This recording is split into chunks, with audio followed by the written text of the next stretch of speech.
today's 501cu, the podcast for nonprofit board members, I have the pleasure of introducing and interviewing Stephen Solomon, the managing shareholder of GrayRobinson's Miami office and chair of the firm's Bankruptcy Section. Say that 10 times fast. So in this podcast, we talk about nonprofit bankruptcies. Who would have thought that's even a strategic option for some of these organizations? So please join me now as we speak with Stephen Solomon. Hey everybody, Reed Corley here to let you know we will be releasing a new podcast every week. If you want to be the best board member you can be, visit our website, thecorleycompany.com, to sign up for our email list to be the first to know when a podcast drops. All right, joining me today is Stephen Solomon. This is a little different podcast. Stephen is actually a bankruptcy attorney for GrayRobinson. You heard that in the intro when I read his bio. And Stephen and I have known each other for a couple years now through Leadership Florida. And we had a fascinating conversation one day about nonprofit bankruptcy. And I said, I've got to ask him to come on the podcast if I ever start that podcast. Stephen, how are you doing on this beautiful Friday today? I'm good, Michael. Thank you so much for including me on your podcast series. You and I have had great opportunities to talk about what you do for a living, and now, now I could be part of it. Thank you. Well, and I appreciate you taking the time to share your expertise because you really have a specialized niche as a bankruptcy attorney, and you've recently had some experience, or maybe it's been more than recent, of working with some nonprofits. And let's just jump right in. So when you mention nonprofit bankruptcy, when I hear it, can you talk a little bit about that? What happens that would cause a nonprofit to go into bankruptcy or to start going down that path? Sure. So there are the same reasons that would cause a for-profit to file for bankruptcy, generally the same reason that a not-for-profit, with possibly one exception.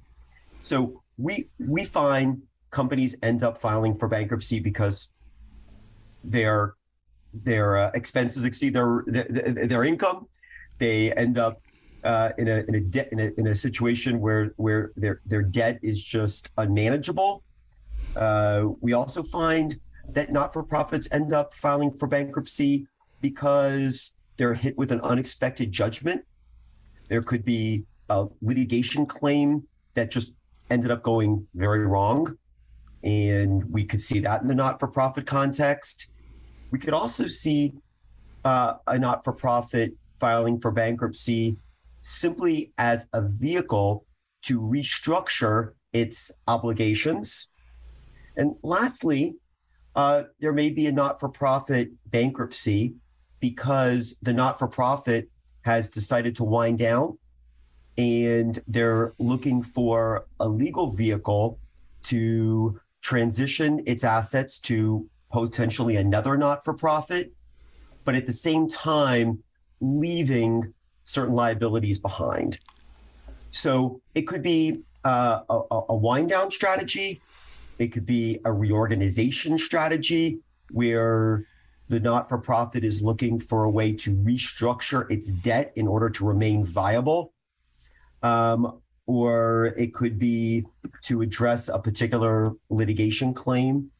So those are three general reasons. Of course, those are the general reasons. And then, as you know, there's 25 exceptions. Sure. But those are sort of the general reasons why a bankruptcy would be filed. And then we can talk about the different forms of bankruptcy because bankruptcies come in different forms. They do, and I appreciate that. So, and I do want to get into the different forms of bankruptcy, but let me ask you this. In your experience, is it larger nonprofits, smaller nonprofits that would go down this path, or is there no theme? I don't think the size necessarily dictates. It all depends on whether it makes sense. I would say that I counsel more clients out of filing for bankruptcy than into filing for bankruptcy because bankruptcy has to work. It has to make sense. There has to be, I often tell clients, bankruptcy is not a destination. It's a means to an end. So there's a lot of time that you have to spend on the front end understanding what the goals are. So for instance, if the not-for-profit just doesn't work anymore, right? For instance, they're not meeting their mission, or their mission is no longer relevant, or they're not able to obtain support from their supporters, stakeholders, then it just may be that it doesn't make sense. And it could be that it's not because they're financially insolvent. It could simply be that the not-for-profit has run its course and they've reached a point where it's just not a supportable venture any longer, right? That is not a bankruptcy. That is not a bankruptcy. That is a wind down, but that's not a bankruptcy. So in answer to your question, you really have to understand what the current circumstances are, whether this is still a viable organization, whether it could be more viable if we were able to restructure its debts, and then where we're trying to go. You have to be really attuned to the particular mission of that not-for-profit and the impact a bankruptcy could have on its supporters. Because unlike a for-profit, consumers will shop at the same, if Bed Bath & Beyond ends up filing for bankruptcy, if you're a consumer of Bed Bath & Beyond, it may or may not impact your decision to continue to be a customer. But if you're running a not-for-profit that files for bankruptcy, and then you're also going out to your strongest supporters to raise money, it might have it might be less successful, right? Because people may feel that they don't want to contribute or support an organization that is mission driven, but not accomplishing them efficiently, appropriately.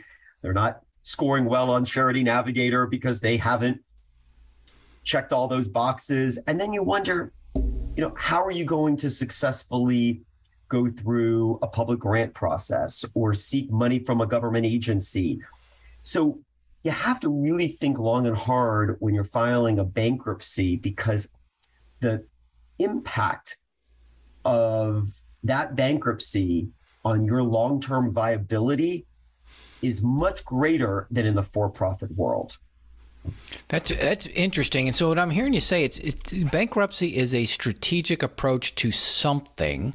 Like you said, it's not a means to an end. You would employ it from a strategic perspective, given all the considerations that you just shared. So at what point are there situations that a nonprofit starts to think about bankruptcy? What makes them ultimately call Stephen Solomon? Okay. So I'm going to give you a recent example. Okay, this is a large scale, right? So big and small, this would be big. Mm-hmm. The Boy Scouts of America filed for bankruptcy. Okay, so who would have thought, right? The Boy Scouts of America files for bankruptcy.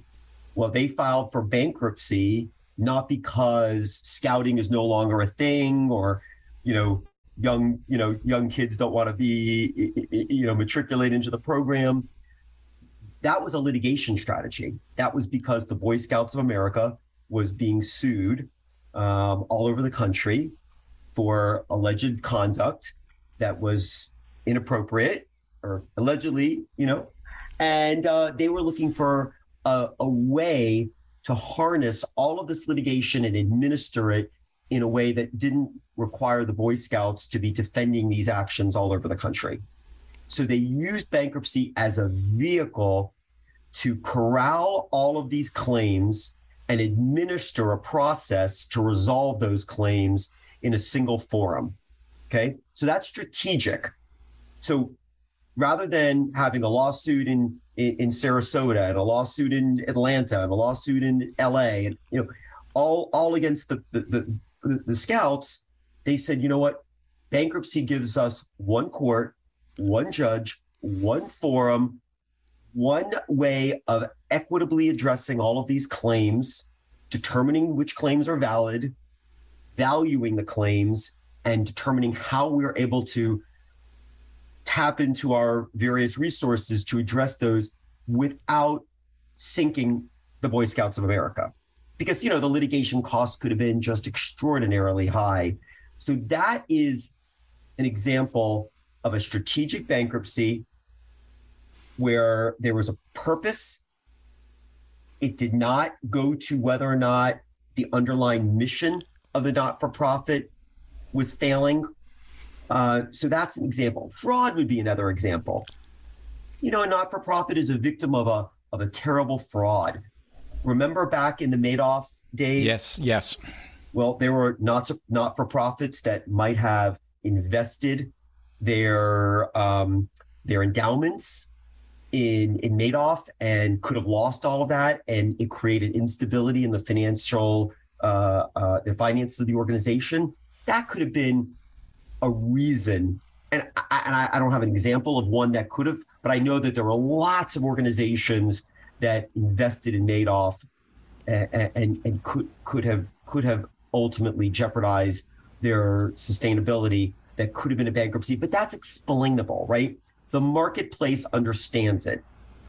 I think where you would have a greater time with a successful Chapter 11, which is a reorganization, is if you have poor management where you're not managing your cash flow, where you're making poor business decisions that have jeopardized the organization, whether you are not meeting your mission, where you're unable to gain support for whatever it is you're trying to accomplish. A bankruptcy in that context, I think, is going to draw a much greater sort of jaundiced eye from the community than the examples I gave you before, right? That makes sense. If you lose your money in Madoff and you did everything right and you lost it, and it really created a financial hole that you can't fill, you're going to have there's going to be a fair amount of sympathy for that. Versus the other example which I gave, which is you're just not managing your organization well. That will probably not be as successful of a Chapter 11. So I think you have to look at the trigger event. You've got to look at what you're trying to accomplish. And there's a lot of upfront analysis. And so you asked a question, when would someone consult with someone in my practice area, right? Like I said, I spend more time counseling clients out of bankruptcy. During COVID, I received a lot of phone calls from potential clients saying, hey, here's what's going on. My business is shuttered. Should I file for bankruptcy? Because there are state and local regulations that have required us to lock our doors. We can't operate. So should I file for bankruptcy? And not, that's not a bankruptcy. Bankruptcy is not going to solve the problem that you have no revenue. So if the board is faced with a situation that could jeopardize the viability of the organization for any of the reasons we've talked about, whether it be litigation, whether it be expenses exceeding revenues, whether it means, hey, we expected this huge pledge, it didn't come in, we spent the money before we had it, we made commitments and reliance on it, and something happened.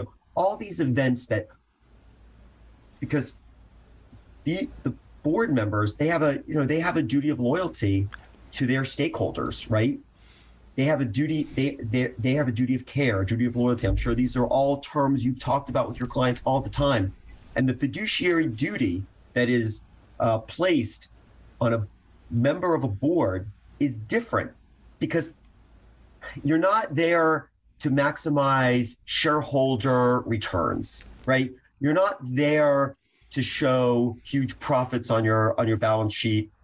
On your income statement. You're there as a steward to ensure that your organization is meeting its mission, is accomplishing its goals for its stakeholders. It's not for shareholders. It's not to show a profit.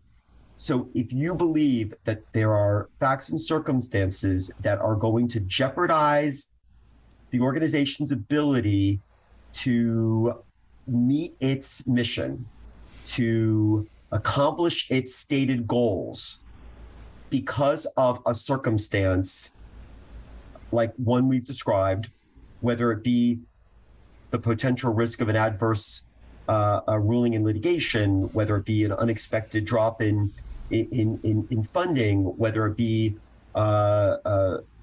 some sort of financing that has gone awry. You've variable rate, you borrowed a lot of money on a variable rate, interest rates went up. Oh my God, we didn't expect that. That's a time to consult with a bankruptcy lawyer to simply explore. And I will say that it actually is important. It's not just, hey, it would be good to have this information. I would say if there are circumstances that are facing a board where the board is concerned about viability of the organization, it is incumbent upon that board to explore whether or not there are options to address those needs. And if ultimately bankruptcy is not the right channel, you check the box. That is absolutely fascinating. This is like going to school about bankruptcy. So, in the for-profit world, we hear Chapter 11, Chapter 7. Do the same rules and laws apply to nonprofits? They do. So their Chapter 7 is a liquidation. Mm-hmm. So Chapter 7, you've determined that there is no long-term viability for the business. Okay. And so Chapter 7 would be a liquidation. In all likelihood, I would probably find very, very few instances where a Chapter 7 would make sense.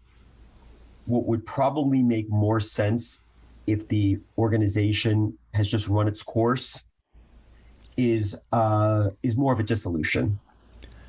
And ultimately, as you know, when you dissolve a not-for-profit, there is going to be within the corporate governance of that organization, there are going to be rules with what you do with whatever's remaining. So, because who do you distribute it to, right? I mean, because you don't have shareholders to distribute it to.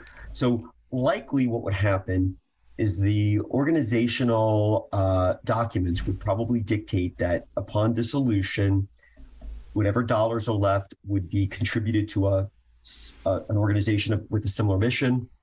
It would roll into something that would be similar. Out of curiosity, I took a look at the bankruptcy code before our meeting, and there's actually a provision of the bankruptcy code that deals specifically with what happens to assets in a not-for-profit.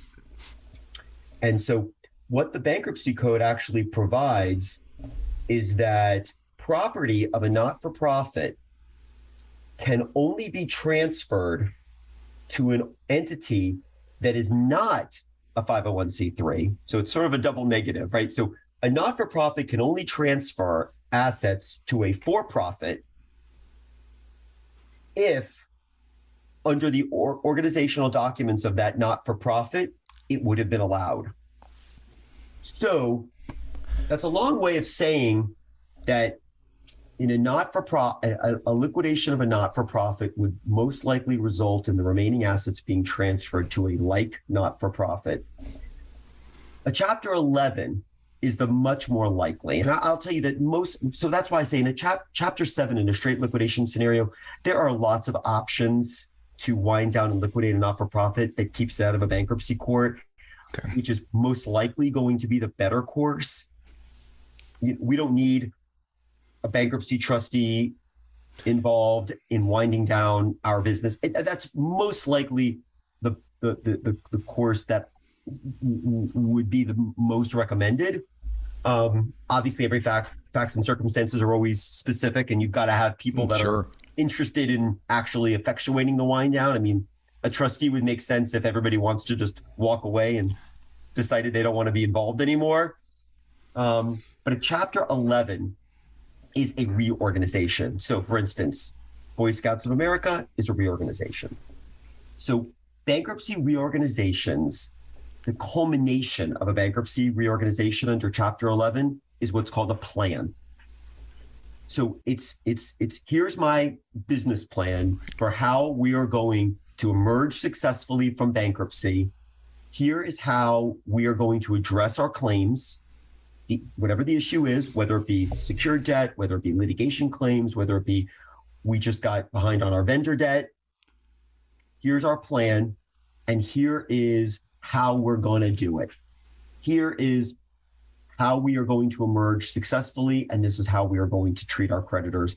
And then that becomes a fairly, depending upon the complexity of the business, I mean, that could be a very sophisticated plan. There are also, in Chapter 11, if you have substantial creditors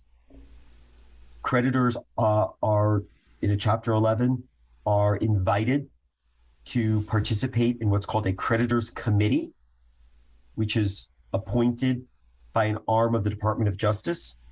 And so you could have 3, 4, 5, 6, usually it's an odd number of creditors who are representing your creditor body. Often they become sort of a negotiating body that you work together to come up with a plan. But now we're in this is the same path that a for-profit would ultimately result, the ultimate culmination of a for-profit would result in a planned process as well. That is really interesting. And so we're talking Chapter 11 bankruptcy. It'd be more than likely. So who calls you? Is it the executive director? Is it the board chair? And goes, hey, Stephen, I think we got a problem. Usually, how would the nonprofit go about exploring bankruptcy? So we get calls in a lot of different ways. Sometimes it's from board counsel. Sometimes it's for just the company's general counsel. Often it's relationship based, right? The chairman of the board sees that there are issues. If the company is involved in litigation, then it'll often be whoever's defending the litigation says, you know what, we ought to explore whether this litigation makes sense. Maybe we ought to look at a bankruptcy alternative. Sometimes it's outside consultants. Well, often not-for-profits that are having financial issues will bring in third-party consulting firms to come in and sort of management consulting. You know, they come in to figure out, hey, what's going wrong, what's wrong here, whether it's on the financial side, operational side. Someone like yourself who's on the inside, who sees what's going on, says, you know what, this would be a good idea. So it's a lot of different ways. I take the call from anyone. Sure. Yeah, that's interesting because there would have to be I would think, some level of sophistication and awareness for somebody on the board to even know this is an option, that you can employ bankruptcy as a strategic option in the right circumstances. And I suspect most aren't aware of that. Right. Well, I would agree with you that it may not be intuitive, but hopefully opportunities like this to speak with you is a way to educate board members. We try to, every opportunity I get, and I actually I represent several boards right now who are either board members, boards of directors of companies that are analyzing bankruptcy. I currently represent two boards of directors of companies that are currently in Chapter 11. We made the decision to file, and ultimately, and incidentally, they're not for profits, and so it should just be the red flag should come up when there are any issues that arise which either threaten the solvency of the organization, the long-term viability of the organization, but most specifically in those situations where you are concerned that you're unable to meet your obligations as they come due, and the most important is, or there are going to be defaults, triggered defaults, right? So let's say there is bank financing, bond financing, and you're concerned that you're either facing a monetary or non-monetary default,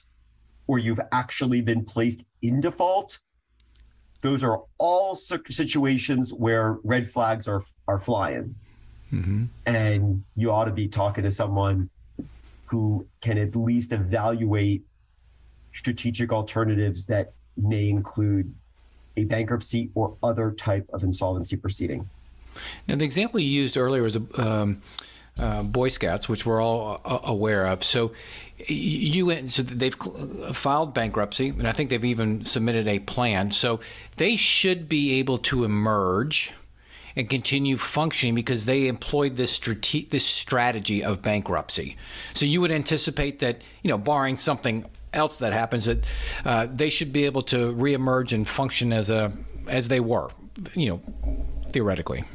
Correct. Okay. So that's a highly complicated bankruptcy. So I'm not involved in the case, but what would probably happen in a case like that is it would emerge and they would create a fund of some kind of trust, and all of the litigation claims would be resolved and channeled through a trust and a trustee who would administer.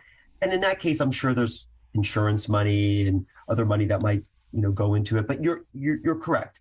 Because why the Boy Scouts of America remain a viable organization with a mission that still makes sense. They're still serving a public that wants the Boy Scouts. So I always evaluate at the very beginning. I always ask this question. It's probably my first question I ask clients. If you didn't have this problem, okay, quote problem, whatever that problem, however you define the problem, does this organization remain viable? Do you still have a mission that makes sense? You're still serving a public that wants you. There's still a need, right, for you. You've got to evaluate at the front end what has caused the problem, and would that problem be ameliorated if you were able to buy time, and if you were able to be able to, in a structured way, be able to resolve the problem, whether it be litigation, whether it be debts beyond what they can pay. If I gave you time, froze all of your problems in time, and said, you're going to continue to operate moving forward, do you have a viable underlying organization that still is, still has merit? If you can't answer that question, if you feel like you've lost your mission, or your mission no longer matters, or you just can't can't bring it all together, then that's why I say that most often I'm not counseling into a Chapter 7, because if you have a mission that's worth saving and your organization is viable, then I want to work with you in a plan to make that happen through Chapter 11. If you've thrown in the towel and said, we had good intentions, it made sense at the time, but we've lost our interest, our stakeholders, our community is just not there anymore, or we had a mission that's just doesn't work anymore, then really I ought to be counseling you on dissolution options, wind down and dissolution. And not every organization is forever. The way you frame that, Steve, in that last couple minutes, that really puts it into perspective and simplifies things. And I really like the questions you ask potential clients and the viability of the organization, and does the mission still work? Is something we preach on this podcast. Is really all about mission, right? We're all in it. You're in the nonprofit for the mission and staying focused on the mission. And if it's still viable and the organization could function, well, let's figure out a way to make that happen. And in this case, bankruptcy may be one strategic option. It may not be, but it may be. And communication is going to be exceedingly important in the not-for-profit, exceedingly important, because like I mentioned my example about for-profit, most people don't care that much if you're a customer of a for-profit. American Airlines files for bankruptcy. Okay, whatever. You get, when is your, I want to go to LaGuardia. Do you have a flight, and how much is it? It's a lot different. So there's got to be a lot of communication internally. You've got to reach out to your most significant stakeholders. You've got to really embrace your community from the front end, explaining what your plan is. You've got to go in with a really, really well-defined and well-orchestrated communication plan. And you've got to be able to go in it, as I mentioned earlier, and it comes into play now in the conversation we're having. Bankruptcy is a means to an end, right? It's not a destination. You never want to file for bankruptcy without understanding how you're going to get out of bankruptcy, right? You don't file for bankruptcy and then say, okay, now what? You got to have, and now plans change, right? I mean, we all know a plan is not necessarily set in stone, but you've got to be able to communicate at the front end. Here's why we filed. Here's how we plan on addressing the quote unquote problem. Here's our timeline for doing it. And you've got to really collaborate with someone, a team that's really well versed in communications, what I call, sort of distressed communications or crisis management. Crisis communications, because it is a crisis. It is a crisis, and it will not be, if you can't communicate the message from the front end, why we made the decision, what events led to it, why we made the decision. We made the decision in order to protect the mission, in order to preserve our mission, in order to reach our stated goals. Our goals haven't changed, and here's how we plan on doing it. In the not-for-profit world, I think it could be much more catastrophic, because I think that the organization could unravel very quickly. So you really have to go in and you have to communicate early on. I believe that there is always in not-for-profits, there's always the key stakeholders, the key people, right? The key people who are supporting you. You got to reach out to them first. It can't be a surprise. You've got to embrace them, engage those people, or engage those agencies, or engage whoever really is the most important supporters. Have to know. They can't find out about it in the morning newspaper. It just, even in the for-profit world, I always say you've got to go out to your major stakeholders in advance, but even more so in a fragile situation like this, because if you lose your supporters who all of a sudden have lost confidence in your organization, then it's a fait accompli, right? Your Chapter 11 is going to be unsuccessful. So I definitely believe that having resolve for your mission, this is why at the front end, it's important to have that conversation, really get board members to really roll up their sleeves and say, what went wrong? Because sometimes you need to just step back and see, how did we get where we are?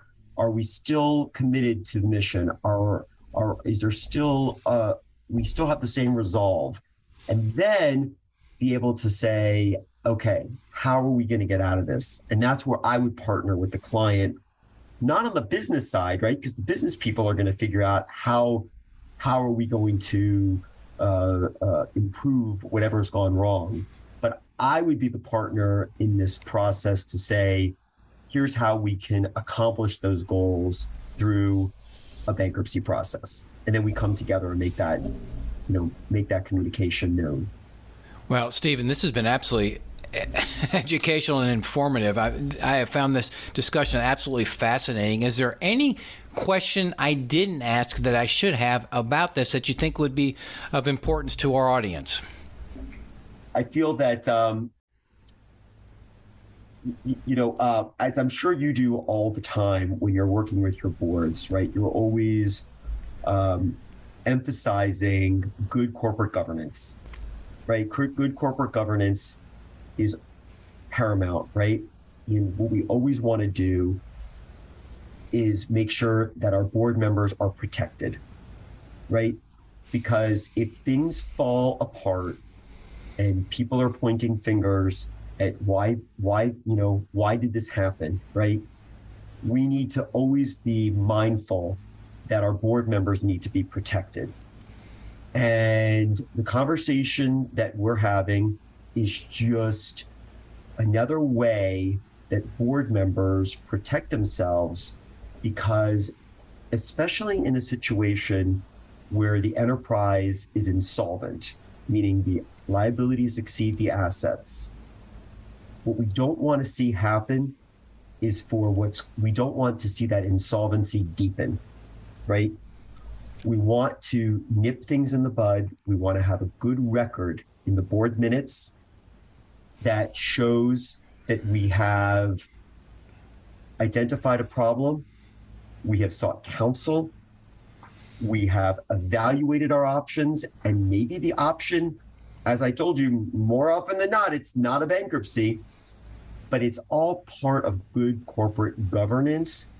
And at the end of the day, we need to protect the board members to make sure that they are not being penny wise and pound foolish, right? Because a lot of times we don't want to spend the money, but just for purposes of making sure that we have really protected our board members, I believe that it's important that this topic rise to the top in situations where there is something precarious that we're concerned about. And the way that I typically communicate this to board members is, look, you're doing this for the organization, but you're also doing it to make sure that you have fulfilled your duties as a board member. And so we need to document that. We need to make sure that we demonstrate that they have relied on counsel, they've availed themselves of counsel, and made a decision that is informed. Well, we can't preach enough of how important good organizational and board governance is, and I think you really painted that picture over this last couple minutes, Stephen. So, Stephen Solomon, I cannot thank you enough for being a guest on this podcast and sharing your expertise. And who would have thought bankruptcy and nonprofits could be a strategic opportunity? And it sounds too positive. I know I don't mean to paint the picture that way, but the thoughtfulness and the intentionality of it, and it can be a tool for some organizations that need that tool. So I really appreciate you joining us today. Thank you so much, Stephen. Thank you, Michael. I appreciate you reaching out. Take care. Well, that was one incredible interview and so informative. And here we are recapping with Reed to get Reed's insights on our podcast conversation. This one was with Stephen Solomon. So Reed, wow, bankruptcy, nonprofits. You've got 3 nuggets I know to share with us. Give us nugget number 1. So nugget number 1 is bankruptcy is not a destination. It is a means to an end. That is the first nugget. Yeah, very strategic. And what he was talking about was people call and say, hey, I want to go into bankruptcy. Go, wait a second. You don't just go into bankruptcy. There's got to be a reason you want to use this as a tool to accomplish something on the other side. So, yeah, you're absolutely right. Good observation. All right. Nugget number 2 for the audience. So for nonprofits especially, communication to the public and to your largest stakeholders is extremely important, much arguably more important than in the for-profit world, but it is extremely important if you are going to be taking your nonprofit through bankruptcy to communicate properly, proper communication to your largest stakeholders and to the public. Yeah, and that's the best opportunity to preserve that trust that invariably you have to have if you're a nonprofit organization and you represent the public good. So absolutely, communication is an important tool in that process. And number 3. And my third nugget is not something he said explicitly, but after listening to this interview, this is just another reason to have a diverse range of experience on your board so you know that this is even an option. How many people currently on a board even know that bankruptcy can be used strategically for a nonprofit organization, unless you're a bankruptcy lawyer or a lawyer or have any or gone through it with another organization? Like another great example of why you should have a diverse experience on your board of directors. Well, you're absolutely right, and that's what all nonprofits strive for, but sometimes they maybe need to think a little bit more intentionally about that. So there you have it, ladies and gentlemen, recapping with Reed, our conversation with Stephen Solomon.